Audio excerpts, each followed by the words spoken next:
다음으로 좀 넘어가 볼까요? 이제 사람에 주목해보는 시간입니다. 아침엔 피플이죠. 첫 번째 인물, 이 배우 김수현 씨입니다. 김수현 씨가 왜 나온 것이냐, 기사 같이 볼까요? 김수현 사생활 논란, 방송 유통가 불똥입니다. 네. 김수현 씨 무슨 사생활 논란이 있어? 아시는 분들도 다 아실 것 같고요. 네.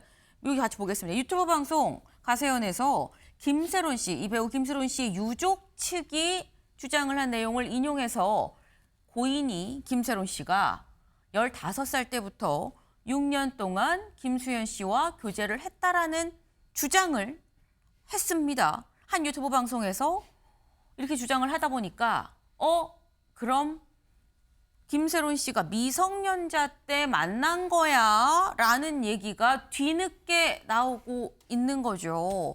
근데 일단 이건 다시 한번 분명히 말씀드립니다만 주장입니다. 실제 정말 사귀었어 라고 확인이 된 건 아닌 상태예요. 일단 그런 유족 측의 얘기로 인해서 주장이 나왔다라는 건데, 근데 여기에 대해서 김수현 씨 소속사 쪽은 뭐라고 얘기하느냐 같이 볼까요? 이렇게 얘기를 하고 있습니다. 사실관계를 바로잡고 근거 없는 루머에 대응을 하려고 명백한 근거를 바탕으로 다음 주에 입장을 밝힐 거다라고 얘기를 하고 있어요. 긴 시간 피로감을 들이게 돼서 송구합니다. 일단 근거가 없는 루머다라고 얘기를 하고요. 그래서 내가 명백한 근거 갖고 다음 주에 입장을 추측 건데 아니다. 이래 해서 사실이 아니야. 사실 무근이다라는 얘기를 하겠다라는 걸로 지금 보입니다. 양쪽의 얘기가 완전히 지금 갈리는 거죠. 근데 완전히 갈리는 거라고 하긴 하지만 만약에 또 이게 사실이라고 한다면 그러면 이 변호사님 여기 지금 여기서 지금 나온 얘기가 미성년자 때 사귀었던 거 아니냐라는 건데 아니 뭐 사랑하는 사이에 뭐 나이가 중요해라고 할 수도 있습니다만 법적으로는 문제가 없는 겁니까? 그러니까 이제 법적으로 미성년자와의 관계에서 이제 문제가 되는 케이스는 네. 사실 이거는 뭐 그냥 이제 가정을 해서 말씀을 드리면 만약에 이제 미성년자와 관계에서 이 스킨십을 했을 때 그때에 이게 법적으로 우리가 이제 그 피해자가 어쨌든 미성년자이기 때문에 성적인 자기결정권이 이제 성숙하지 않았다. 그렇기 때문에 우리가 소위 말하는 미성년자 의제 강간 강제추행으로 이렇게 처벌하는 조항을 두고 있기는 합니다. 네. 그래서 그 나이도 만 16세로 이제 상향이 되긴 했는데, 네. 근데 지금 문제되는 저 시점에는 이제 그때 당시에는 만 13세 미만에 대해서만 처벌을 하는 규정을 두고 있었거든요. 네. 그러니까 이제 피해자가 이제 미성년자가 만 13세 그 미만이었을 당시로 봤을 때는 그렇습니다. 그렇기 때문에 그 조항이 적용되지는 않지만 네. 어쨌든 우리 법의 취지가 미성년자에 대해서는 이렇게 이제 성적 자기결정권이 성숙하지 않은 사람이기 때문에 이렇게까지 법에서도 보호를 하려는 것을 보면 네. 어쨌든 이런 내용들이 뭐 이후에 나오는 근거 자료들까지 보기는 해야 되겠지만 이게 뭐 형사처벌까지 가는 대상이 아닐지라도 적어도 도의적으로 이 미성년자와의 관계에서 이런 문제가 있었다라고 하는 부분에 대해서는 조금 공인의 지위에도 있다 보니까 좀 다르게 봐야 되는 게 아닌가 좀 이런 말들이 나오고 있는 것 같고요. 네. 그리고 무엇보다 이 사건이 사실 논란이 된 게 2024년에 고 김세론 씨가 당시에 그 SNS에 본인이 이제 김수현 씨하고 얼굴을 맞댄 사진을 올렸다가 이제 빠르게 내린 적이 내렸었죠. 있었습니다. 그러고 나서 이제 달렸던 게 셀프 연애 아니냐 이렇게 이제 비난이 있었거든요. 그런 비난들에 대해서 사실 어떻게 보면은 이제 고인이 지금 물론 이제 음주운전으로 잘못한 일이 있었지만 그 이후에 이렇게 계속해서 이제 명예가 조금 깎여 나가는 그런 내용들이 계속해서 이제 댓글들도 달리고 이러다 보니까 네. 그런 부분들을 이번에 좀 의혹을 좀 해소를 하기 위해서 그런 명예 감정을 조금이라도 이제 회복을 하기 위해서 이런 취지로 이제 뭐 유튜브를 통해서 이렇게 이야기를 하고 있는 것이거든요. 네. 그래서 뭐 다음 주에 어떤 근거 자료를 통해서 이제 명백하게 입장을 밝힌다고 하니까 네. 그런 부분을 통해서 좀 진실관계가 명명백백하게 밝혀져야 될 것 같습니다. 네. 지금 말씀을 들어보면 사실 만약에 그러니까 이건 김세론 씨 유족 측의 주장인 거예요. 우리 세론이와 김수현 씨가 사귀었었다라고 얘기를 유족 측에서 얘기를 하는 건데 이게 그 당시에 정말 15살 때부터 6년 동안 사귄 게 사실이라고 해도 지금 변호사님 말씀은 그 당시 기준 또 13살이었기 때문에 엄밀히 말하면 법으로 처벌 대상은 또 아니다. 다만 사실이라고 한다면 도의적인 부분이 좀 문제가 될 수는 있어 보인다라는 말씀을 하셨어요. 근데 지금 얘기를 하는 게 저희 세계일보 같이 볼까요? 네, 지금 소속사에서 얘기를 하는 게 김수현, 고 김세론 논란 내주 다음 주에 입을 열기로 했다라는 거죠. 소속사에서. 명백한 허위 사실 바로 잡을 거다라고 소속사에서는 지금 얘기를 하고 있습니다. 근데 그렇다고 한다면 지금 사실 논란이 되는 이런 부분들에 대해서 소속사에서 밝혀야 되는 부분이 뭐가 있을 거냐라는 거죠. 윤영걸 대표님, 예. 어떻게 보십니까? 다음 주에 소속사에서 입장을 밝힌다고 할 때 여기에는 뭐가 들어가야 이 논란이 좀 해소가 될 거다라고 보세요.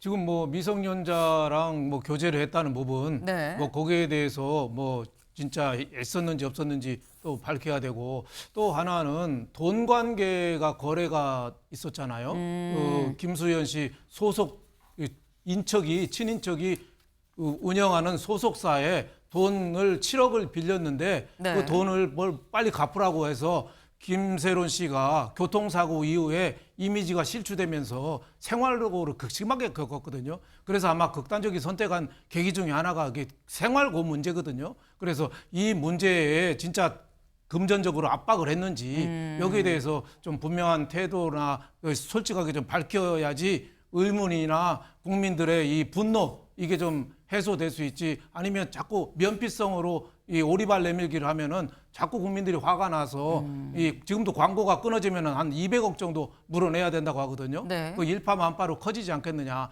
어린 그 여성을 저렇게까지 몰아서 결국은 죽음에 일으킨 원흉으로 자칫하면은 지목될 수도 있겠다. 이런 생각이 좀 듭니다. 네. 그러니까 조목조목 지금 밝혀야 될 부분들이 많다. 돈 문제도 좀 그렇지 않겠느냐라고 좀 말씀을 하셨는데, 김세론 씨가 사실 김수현 씨가 속해 있는 소속사에 같이 있었죠. 김세론 씨 쪽에서 주장을 하기로는 김수현 씨를 보고 그 소속사로 간 건데 어떻게 이 극단적으로 우리한테 내용 증명을 보낼 수가 있느냐라고 얘기를 하면서, 내용 증명 관련해서 김세론 씨가 김수현 씨한테 보낸 문자를 또 공개가 됐었어요. 그때 보낸 문자가 이런 거라고 합니다. 오빠 나 세론이야. 내용 증명 받았어. 소송한다고. 당장 나한테 7억 달라고 하면 난 정말 할 수가 없어. 꼭 소송까지 가야만 할까? 나 좀 살려줘. 시간을 좀 주라. 라고 문자를 보냈다고 주장을 지금 하고 있는 거죠. 네. 근데 요렇게 문자를 보냈다. 근데 여기에 대해서 김수현 씨가 답을 뭐 안 했다. 뭐 이런 취지의 얘기가 지금 나오고 있습니다. 근데 여기서 나오는 건 사실 엄밀히 얘기하면 소속사 입장에서는 뭐 돈을 뭐 받아야 되는 거긴 한데, 근데 이게 이 변호사님 또 얘기를 하는 게 사귀는 사이였었다는 게 아니라고 해도 약간 이렇게까지 같은 소속사에 있는데 좀 뭐 몰아세웠어야 됐어요. 요런 취지인 것 같아요. 근데 여기에 대해서 그러면 우리는 그러지 않았다라는 걸 증명을 하려면 소속사에서는 다음 주에 뭘 내놔야 되는 겁니까? 일단은 내용 증명을 보냈다라는 부분은 어느 정도 증명이 되는 것 같습니다. 네. 뭐 내용 증명을 당연히 보내면 이제 수신이 받았을 때 이제 송달이 된 걸로 이제 보니까, 그래서 그러면은 그 이후에 어쨌든 이제 그 소속사 측에서 이 채무에 대해서 이제 갚지 않아도 된다. 채무를 어쨌든 이 면제를 해주는 그런 의사 표시를 했는지, 네. 그래서 그런 의사 표시를 해서 이제 그게 김세론 씨한테 전달이 됐는지 그런 부분들을 좀 입증을 해야만, 그래야 우리가 이제 법적 책임을 물으려고 했지만 네. 더 이상 나아가지 않고 여기서 종결을 한 거다. 그래서 이런 부분들에 있어서 김세론 씨가 이제 고통을 받지는 않았을 것이다. 그 부분에 대한 우리가 가해 행위를 한 게 아니다. 이렇게 이제 증명이 될 수 있어가지고, 네. 그래서 뭐 그런 부분들에 대한 통화 녹음이라든지, 아니면 뭐 문자 메시지라든지, 아니면 뭐 변호인을 통해서 더 갚지 않아도 된다라는 취지의 뭐 그런 이제 회신을 또 했는지, 네. 뭐 이런 부분들에 대해서 이제 추가적으로 제출되는 자료가 있어야만 그런 부분들이 명백한 근거를 통해서 이제 확인이 될 수 있을 것 같다. 네. 근데 그게 아니고 그냥 구두로서 갚지 않아도 된다라고 말을 했다라고 하면 그것도 사실 어떻게 보면 김수현 씨 측의 주장에 불과하기 때문에 네. 그 부분도 어떻게 보면 이제 근거 자료를 통해서 이제 입증을 하겠다라고 했으니까 우리가 객관적인 증거 자료들이 제출이 되는지 좀 지켜봐야 될 것 같습니다. 네. 김수현 씨 측에서 전혀 사실 무건이다라고 얘기를 하려면 또 명백한 또 그 근거를 또 들고 얘기를 해야 되는 상황이다라는 말씀을 하셨어요. 근데 지금 이게 의혹의 수준인 거죠. 양쪽이 주장만 있는 얘기인 건데, 관련해서 조선일보 같이 볼까요? 미성년 고 김세론과 교제한 의혹에 방송 하차 요구, 광고에서 지워지는 김수현이다. 지금 현재 김수현 씨가 활발하게 활동을 하고 있는 중입니다. 그런데 방송에서 하차하라는 요구가 이 게시판에 도배가 되고 있다고 그래요. 같이 볼까요? 네. 지금 현재 이 하고 있는 방송에서 김수현 하차 요구, 하차, 출연 정지, 네, 뭐 그러면서 논란임을 분량 다 편집, 강력히 요구합니다. 이런 내용들이 해당 프로그램의 게시판을 도배하고 있다라는 거죠. 더불어서 광고에서도 지금 김수현 씨가 하나, 둘 없어지고 있다라는 거예요. 지금 김수현 씨가 굉장히 많은 제품의 광고를 하고 있습니다. 뚜레쥬르, 뭐 LG생활건강, 뭐 K2, 홈플러스 등등등. 한 10개 이상의 지금 광고를 하고 있는데 여기서 다 내려가고 있다. 근데 이 내려가는 게 계약이 마침 딱 만료가 돼서 내려가면 모르겠는데 변호사님, 이게 사실 위약금 같은 그런 조항이 또 연예인들은 있잖아요. 이 위약금 규모도 이 정도면은 상당하겠다라는 생각이 들거든요. 그렇습니다. 보통 이제 계약을 체결할 당시에 당연히 이제 계약금 내용들도 이제 중요한 내용이지만 네. 계약이 이 계약 당사자의 책임으로 인해서 파기가 됐을 때 그 부분에 대해서 이제 위약금을 당연히 이제 규정을 다 두고 있거든요. 네. 그래서 이 부분에 있어서도 위약금이 어떻게 책정이 되는지는 뭐 하나하나 계약 관계에 따라서 이제 다 계약금에 대한 위약금이 다를 것 같고 보통은 2배 정도는 이제 위약금이 된다라고 생각하시면 될 것 아하. 같습니다. 근데 이렇게 이야기가 나오는 이유가 네. 사실 이제 고 김세론 씨 측에서 주장을 하는 게 만약에 주장에 그쳤다면, 그러니까 물론 이제 주장에 그치긴 했지만 지금 상계에서 거기서 더 나아가서 근거 자료들을 제출을 하고 있거든요. 그 부분이 어떤 것이었냐면 뭐 기존에 이제 그 당시에 뭐 16세 때, 그러니까 김세론 씨가 16살 때에 그때 당시에 뽀뽀를 이제 김세론 씨가 하고 있는 사진이 이제 제출이 됐고, 네. 그리고 지금 뭐 군입대 했을 당시에 또 서신을 보냈을 때 그것 또한 이제 어떻게 보면 이제 객관적인 근거 자료로서 둘 사이에 연애가 있었던 거 아니야? 이렇게 지금 생각을 하게 되는 것이거든요. 네. 그래서 그런 부분들에 대해서 이게 어떻게 보면 의혹 제기에 그쳤다라고 할 것 같으면 그게 정말 진실이 아닌 어떻게 보면 좀 조작된 것이다. 뭐 이런 부분들에 대해서 김수현 씨 측에서 반박이 있어야 될 것 같습니다. 네. 그러니까 이런 지금 내놓는 증거들에 대해서 또 조작이다라는 얘기까지도 같이 있어야 실제 이게 위약금을 물지 안 물지까지도 결국 연동이 되는 거다라는 말씀인 것 같아요. 네.